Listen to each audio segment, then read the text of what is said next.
In this video, I'm going to show you how to delete your review on Booking. Open up Booking and log into your Booking account. So once you're logged into your account, so what you're going to do, click on your account, which is on your top right there. So just click on it and then select reviews from the menu. So tap on reviews and open it.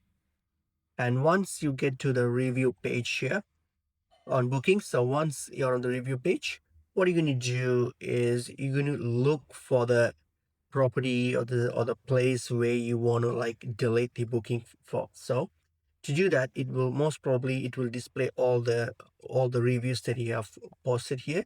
So you can either use the all reviews tab here or the property reviews tab. If you have based on your reviews, if you have a lot, you can just choose either one of these. Or if you click on all reviews, you will see all the reviews that you have done so far here. So from here you can, for example, select a place. So for example, this is one of the review that I left. So here, so if I want to delete it, what I have to do is click on the three dots which is on the right corner here, click on it and then select delete. Okay, and it's going to ask you whether you want to really delete it, because if you delete it, it won't be able to restore this, and it might take up to 24 hours to delete it. So if you're sure about deleting it, tap on delete, and that's it, the review will be deleted.